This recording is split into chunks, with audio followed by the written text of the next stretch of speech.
वहीं 1 फरवरी को केंद्र सरकार की ओर से आम बजट पेश किया जाना है। ऐसे में देश भर के साथ साथ हरियाणा की जनता की भी बजट से खास उम्मीदें हैं। इसे लेकर जब हमारे संवाददाता ने हरियाणा की जनता से बात की तो सुनिए उन्होंने क्या कुछ कहा। हम उम्मीद तो अच्छी करते हैं। सरकार अगर अच्छा बजट बनाती है तो उससे जो है आम जन को जो है काफी जो फायदा होगा। अब आप बात करें, हम अगर रोजगार की बात करें या महिला सशक्तिकरण की बात करें तो उसके अंदर जो है सरकार का क्या प्रावधान है और क्या सरकार इसको ये किस नजरिए से देखती है। और जो हमारा शिक्षा का जो बजट है उसके लिए हमारे जो है सरकार जो है शिक्षा के बारे में क्या सोच रही है, क्योंकि जब तक हमारी जो है युवा पीढ़ी जो है प्रॉपर एजुकेट नहीं होगी तो वो हमारे जो है एक उत्थान नहीं कर सकते हमारे समाज का अच्छे निर्माण का। देश की जो दिशा जो तय करनी है वो हमारी जो है शिक्षा ही करती है। उसमें हमें देखना होगा कि कितना वो बजट तय करती है और जो सरकारी जो स्कूल हैं उनकी व्यवस्थाएं कैसे दुरुस्त करती हैं। हम तो हरियाणा सरकार से एक उम्मीद करते हैं कि हमारे कोई टैक्सों में रिबेट या कोई उन्नति में या कोई प्रगति में कोई प्रोग्रेस हो, कोई बजट मिले जैसा कि ताकि अम्बाला कैंट एक या पूरा हरियाणा प्रदेश उन्नति करे, नए नए इंडस्ट्रीज आए जिससे हरियाणा को भी लाभ हो, आम आदमी को भी लाभ हो, उससे नौकरी मिलेंगी, उससे प्रोडक्शन बढ़ेगी तो हरियाणा भी तरक्की करेगा। बहुत अच्छा स्टेप है ये, बहुत ही अच्छा स्टेप है कि जो जनरल पब्लिक जिसके ऊपर पूरी की पूरी इकोनॉमी बेस्ड है उनसे सजेशंस मांगी गई है। और सबसे अच्छी बात है हर एक सेक्टर से सजेशंस मांगी गई है, चाहे कोई बिलो पॉवर्टी लाइन वाले लोग हो, चाहे मिडिल क्लास हो, चाहे अपर क्लास हो। क्योंकि जनरली क्या होता है बीपीएल को ध्यान में रखा जाता है लेकिन ढंग से नहीं। कुछ ऐसे पहलू हैं जिसकी तरफ ध्यान गवर्नमेंट का नहीं जाता।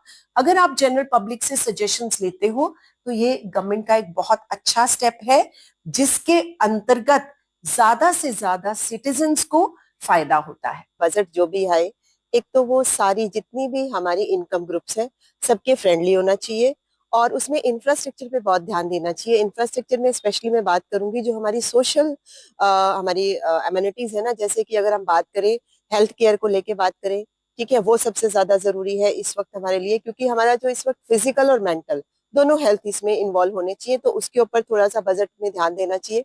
इसके साथ साथ एनवायरमेंट प्रोटेक्शन पे भी जो है ध्यान जाना चाहिए।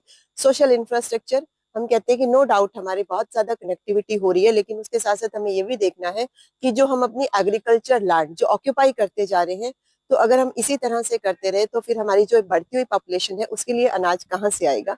तो इन चीजों पे भी बजट का ध्यान जाना बहुत जरूरी है। प्रॉब्लम तो आजकल जैसे अभी बरसात हुई है तो इसके अंदर ऐसा होता है, एक तो जो बरसाती पानी जो खेत वगैरह का वो उसमें जमींदारों में थोड़ा सा दिक्कत आती रहेगी। मैं सोचता हूँ कि सरकार को ऐसा करना चाहिए, गांव की जो निकासी है पानी है खेतों का उसको पाइपलाइन के जरिए जो साथ में कोई नदी है कोई नाला है उसके अंदर डाल दिया जाए।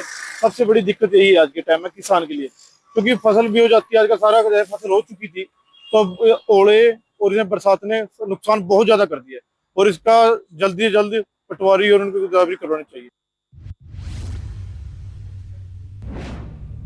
वहीं केंद्र सरकार की बजट को लेकर हिमाचल प्रदेश के लोगों को भी इस बजट से खास उम्मीदें हैं। आम लोगों से लेकर किसान, बागवान, गृहिणी और व्यापारी वर्ग तक सभी की निगाहें केंद्र सरकार के बजट पर टिकी हुई हैं। इसे लेकर जब सूर्य समाचार की टीम ने जब हिमाचल की जनता से बात की तो सुनिए उन्होंने क्या कुछ कहा।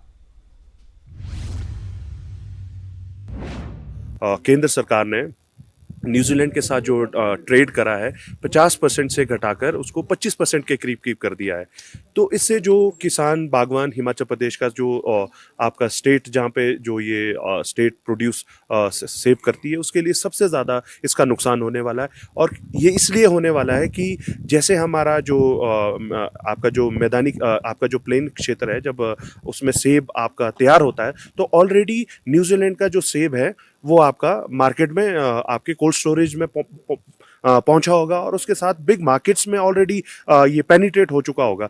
तो इससे जो हमारे किसान, बागवान है सर, उनके लिए आपको एक तो इंपोर्ट की ऊपर थोड़ा सा आप इसको बढ़ाइए, वरना अगर आप इसको 0% कर देंगे तो यहाँ का जो बागवान है वो पूरी तरह से पिट जाएगा। सेकंड बात मैं सर आपको ये कहना चाहता हूँ, जो केंद्र सरकार MIS के थ्रू हमारे को पैसा देती थी 50% जो पैसा एचपीएमसी को देती थी वो इन्होंने सिर्फ टोकन मनी रख दिया है। और उससे क्या हो रहा है, स्टेट की जो आपकी बैलेंस शीट है, स्टेट को उस पैसे को उसके स्टेट के पास तो वैसे उतना पैसा है ही नहीं है।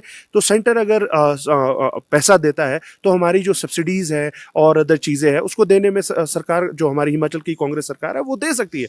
और इसके साथ मैं ये कहना चाहता हूँ, जो हमारी जो आपके फर्टिलाइजर है, आपकी इंसेक्टिसाइड है, पेस्टिसाइड की जो दवाइयाँ आती है, केंद्र सरकार हिमाचल के लिए स्पेसिफिकली कुछ ग्रांट ऐसा दिया जाए जो किसान बागवान है वो वंचित ना हो। क्योंकि किसानों के लिए आज एक स्प्रे भी 1000 रुपए के करीब करीब ये ड्रम बैठ जाता है। तो उसे ओपन मार्केट से ही दवाइयाँ लेनी पड़ती है, कोई ऐसी व्यवस्था नहीं है।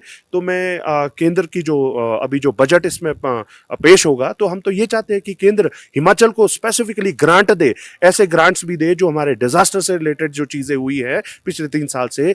हम लोगों ने हिमाचल की जो डिस्ट्रिक्ट्स है, 12 डिस्ट्रिक्ट्स है, इसमें स्पेसिफिकली कई डिस्ट्रिक्ट्स तो इतनी बुरी तरह से वहाँ पे लैंडस्लाइड्स हुए, एवलांचेस हुए हैं। तो हमें उनको स्पेसिफिकली ग्रांट देना है और सेंटर हमारे को ग्रांट दे, जिससे हमारी स्टेट में जो बैलेंस शीट है वो थोड़ी इंप्रूव हो। माननीय श्रीमती निर्मला सीतारमन से उम्मीद करते हैं कि जो बजट है ये आशाओं भरा बजट हो और खास तौर पे युवाओं के लिए इसमें कुछ प्रोविजन हो, ताकि आने वाले टाइम में एम्प्लॉयमेंट क्रिएशन का प्रोसेस तेज गति से बढ़े। क्योंकि भारत के अंदर जिस गति से बेरोजगारी दर बढ़ रही है वो एक डरावना आंकड़ा हमारे देश के अंदर है। भारत का युवा 65% युवा इस देश की आबादी में है, जो मतलब एम्प्लॉयमेंट के लिए तरस रहा है। इस देश के अंदर करोड़ों की संख्या में है वो। तो हम चाहते हैं कि ऑर्गेनाइज सेक्टर में ज़्यादा से ज़्यादा आप एम्प्लॉयमेंट क्रिएशन के लिए काम करें।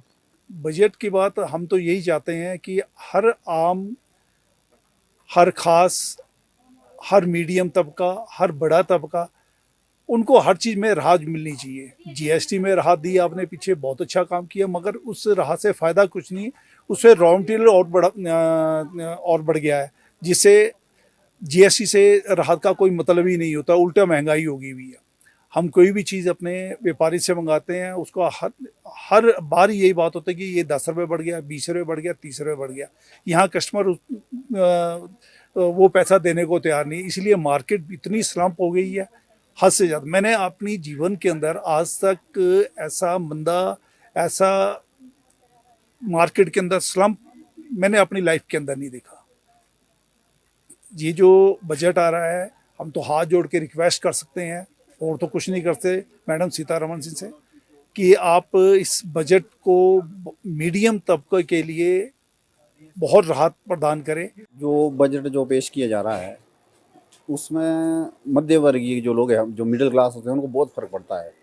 जैसे पेट्रोल, डीजल, इनके रेट कम हो जाए तो सारी चीज़ें कम हो जाती है, चाहे वो क्रीम हो, पाउडर हो, राशन हो, हर चीज़ की असर पड़ता है। तो सबसे पहले जो है पेट्रोल डीजल के दाम इसमें कम होने चाहिए।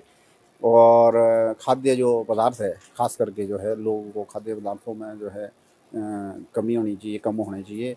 और जो इलेक्ट्रॉनिक जो सामान चला है, जैसे अपने मोबाइल है या टीवी है, फ्रिज है, इन चीज़ों में भी जो है कमी होनी चाहिए, क्योंकि ये डेली नीड की हमारी जो है आवश्यकताएं बन चुकी है अब।